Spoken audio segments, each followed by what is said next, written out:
Assalamualaikum warahmatullahi wabarakatuh. Selamat pagi anak-anak.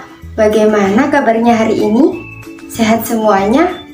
Alhamdulillah, luar biasa. Allahu Akbar. Nah, di sini siapa yang ingin menjadi anak yang soleh dan soleha? Coba angkat tangannya. Iya, pintar. Semua ingin menjadi anak yang soleh dan soleha.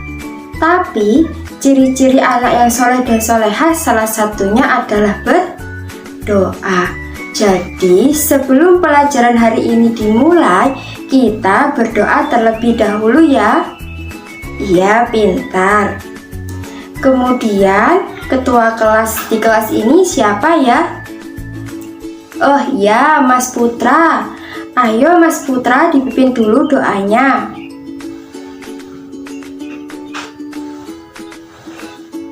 Baik, pintar semuanya. Nanti semoga kalian semua menjadi anak yang soleh dan soleha. Di sini kita sudah berdoa. Dan sekarang coba ibu minta kalian cek temannya di sebelah kanan, kirinya, di samping. Siapa kira-kira yang tidak masuk hari ini? Hadir semuanya. Alhamdulillah, berarti hari ini lengkap. Baik, di sini ibu akan mengabsen anak-anak semuanya ya. Mbak Tasya, Mbak Kila, Mas Dava, Mbak Mila, Mbak Salsa. Baik, semuanya berangkat ya. Jumlah siswanya lengkap, ada 20 orang ya anak-anak. Di sini masih semangat semuanya ya anak-anak. Alhamdulillah masih semangat. Ayo kita bersama-sama menyanyi lagu Lihat Kebunku. Semuanya sudah tahu ya lagu Lihat Kebunku? Sudah.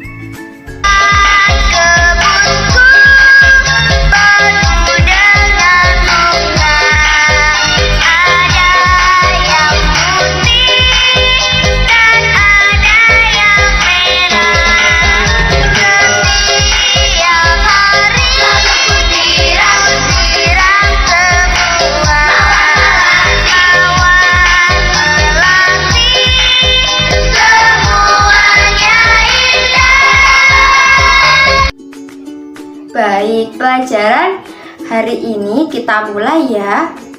Pembelajaran akan disampaikan oleh Bu Rofida dan juga dua teman ibu, yaitu Bu Sherly dan Ibu Winda.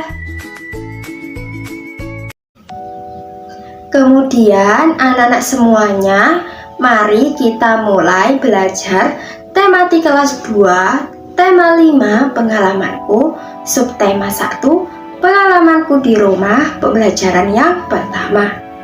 Di sini anak-anak harus belajar dengan penuh semangat ya. Iya, mari kita semua membuka bukunya halaman 2. Ayo kita mengamati. Apa ya yang dilakukan Benny dari gambar tersebut? Iya, Benny membantu ibunya memajang jam dinding. Pernahkah kalian melakukan kegiatan tersebut anak-anak? Iya, mungkin ada yang pernah, ada juga yang tidak pernah. Tetapi kalian harus tetap membantu orang tua kalian ya. Iya. Jam dinding di rumah Benny mati. Ibu minta tolong Benny untuk mengganti baterainya. Jam dinding terjatuh saat dijangkau. Benny minta maaf kepada ibunya. Perhatikan percakapan yang ibu baca ya anak-anak. Iya, Benny, coba lihat jam dinding di rumah nak, kata ibu. Iya bu.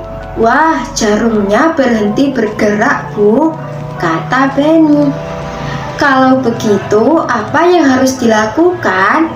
Tanya ibu. Benny harus mengganti baterai dengan yang baru, Bu, jawab Benny.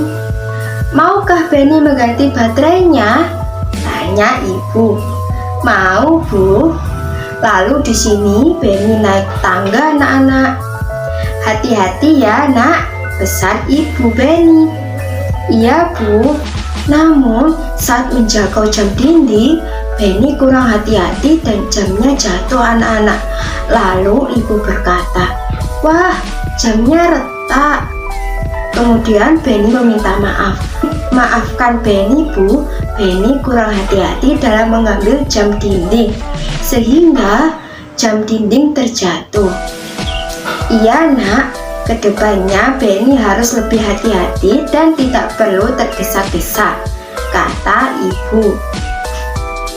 Nah, anak-anak, itu tadi percakapan antara ibu dan Benny. Ibu meminta tolong Benny untuk membetulkan jam dinding yang sudah mati, menggantikan dengan baterai yang baru. Tapi karena tidak hati-hati, akhirnya jam dindingnya jatuh. Nah, apa yang terjadi dengan jam dinding tadi, anak-anak? Iya, yang terjadi adalah jam dindingnya berhenti bergerak dan terjatuh ya saat diambil oleh Benny. Lalu ada pertanyaan lagi, anak-anak. Siapa yang mengambil jam dinding tadi? Iya, yang mengambil adalah Benny. Nah, mengapa jam dinding jatuh? Karena Benny kurang hati-hati, sehingga jam dindingnya jatuh. Bagaimana cara mengambil jam dindingnya tadi? Ada yang tahu? Iya, betul. Benny menggunakan tangga untuk mengambil jam dinding tadi. Benny telah menjatuhkan jam dinding. Apa yang dilakukan Benny kepada ibunya? Betul, Benny meminta maaf kepada ibunya. Nah, anak-anak, gambar berikut menunjukkan sikap santun. Sikap Benny santun kepada ibunya. Anak-anak harus berlatih ya, seperti Benny kepada ibunya. Benny menggunakan bahasa yang santun dalam meminta maaf. Perhatikan ya percakapan berikut. "Maafkan Benny ya, Bu. Benny sudah menjatuhkan jam dinding. Jam dinding di rumah menjadi rusak," kata Benny dengan sopan ya, anak-anak. Lalu ibunya juga menjawab, "Iya, nak, tidak apa-apa. Ibu sangat berterima kasih karena kamu sudah menolong ibu. Lain kali hati-hati, kamu tidak perlu tergesa-gesa." Nah, anak-anak, jika kalian berbicara dengan orang tua, kalian harus berbicara dengan santun dan dengan sikap yang baik. Anak-anak, pada percakapan tadi, Benny meminta maaf kepada ibunya karena melakukan kesalahan. Pernahkah kalian berbuat salah? Apa yang kalian ucapkan jika berbuat salah? Iya, tentunya kalian mengucapkan kalimat minta maaf.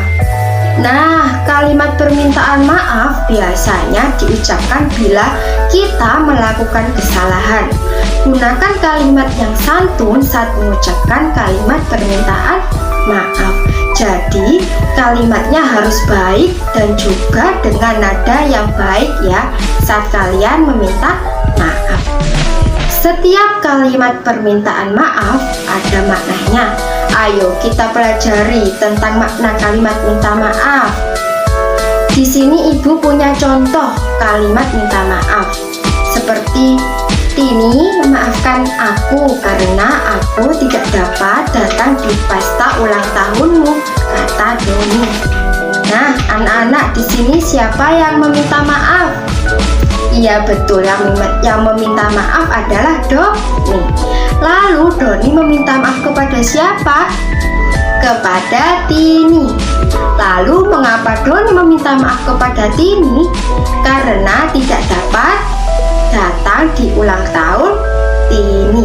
Jadi kalimat minta maaf ini maknanya Doni meminta maaf kepada Tini karena tidak dapat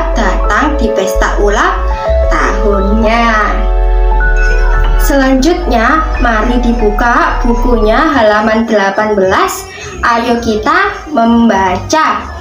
Anak-anak, Benny bersyukur karena guci tidak pecah. Benny minta maaf kepada ayahnya. Pernahkah anak-anak melakukan suatu kesalahan? Pasti pernah ya. Apa yang dilakukan setelah kalian melakukan kesalahan? Tentunya kalau kalian setelah melakukan kesalahan itu harus meminta maaf. Apakah kalian pernah meminta maaf anak-anak? Ibu berharap kalian pernah ya meminta maaf ketika melakukan kesalahan. Coba lakukan minta maaf dengan sopan, dengan baik ya. Kalau kita meminta maaf kepada orang lain harus dengan sopan. Nah, anak-anak, di sini ada percakapan Benny dan ayahnya. Perhatikan percakapan yang ibu baca ya anak-anak. Ya, ayah, Benny meminta maaf, kata Benny. Meminta maaf tentang apa? Tanya ayah. Karena Benny kurang hati-hati, jawab Benny. Iya nak, ayah maafkan. Benny lain kali harus hati-hati ya, kata ayah. Iya ayah, jawab Benny.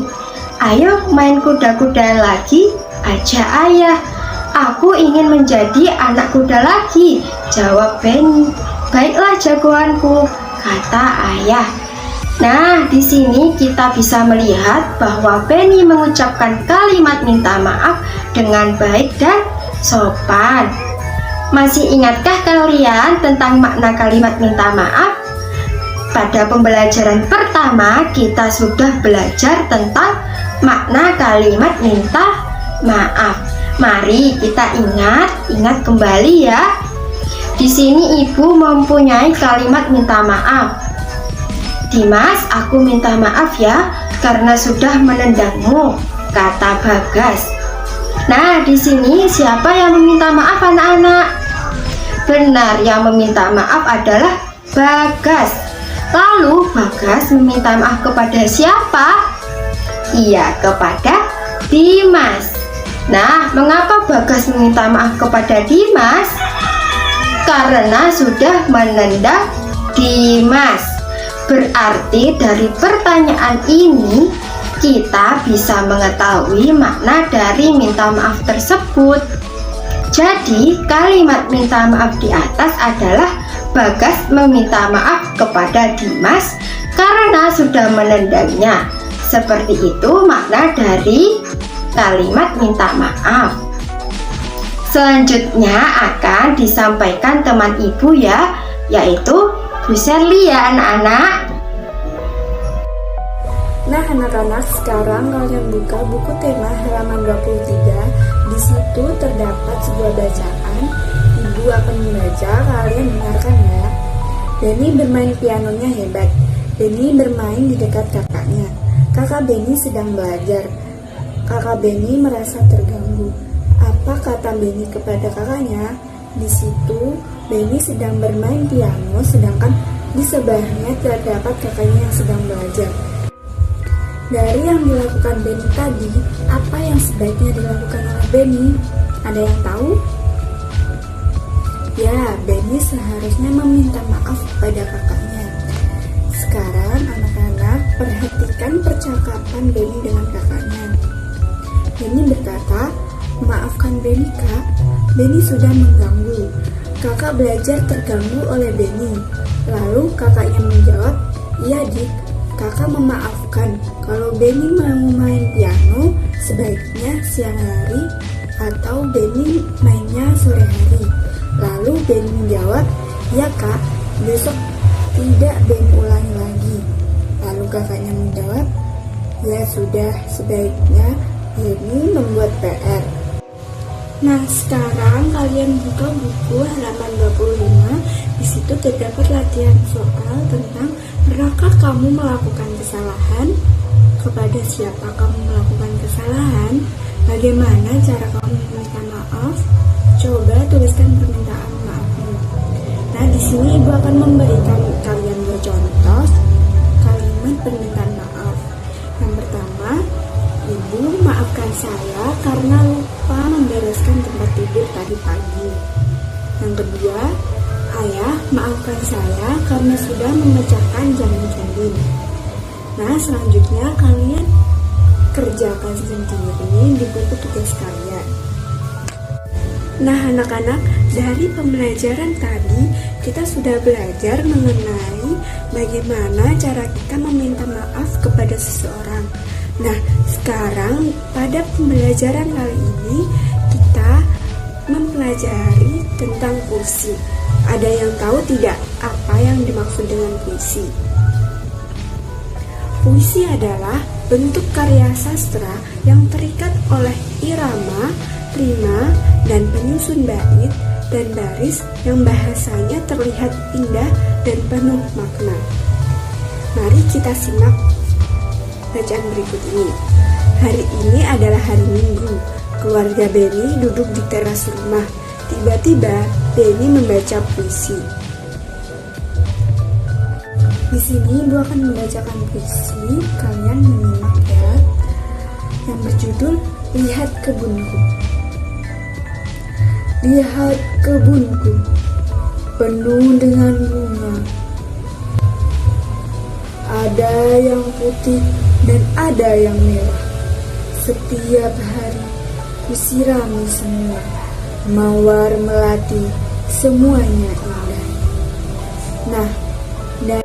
Nah, dari puisi yang Ibu baca tadi, sekarang kita simak percakapan Benny dengan kakaknya. Kak, Benny mau bertanya, apa perbedaan puisi dengan bukan puisi? Lalu kakak Benny menjawab, ya silahkan. Puisi ditulis dalam bentuk bait. Bait terdiri atas baris-baris. Bukan puisi bila bentuknya paragraf, bila barisnya tidak ditentukan. Pilihan kata dalam puisi kias, padat, dan indah. Apakah kamu mendengarkan gurumu berpuisi? Baik anak-anak, sekarang Ibu akan memberikan kalian pekerjaan rumah halaman 34 sampai 35 ditulis di buku tugas kalian masing-masing. Nah, baik, untuk selanjutnya kita akan belajar tentang puisi ya anak-anak. Ada yang tahu tidak puisi itu apa? Nah, puisi adalah karya sastra bahasa Indonesia yang kata-katanya indah, padat, dan kias. Nah, ciri-ciri puisi adalah yang pertama, menggunakan bahasa yang indah, padat, kias. Untuk yang kedua, puisi ditulis dalam bentuk bait.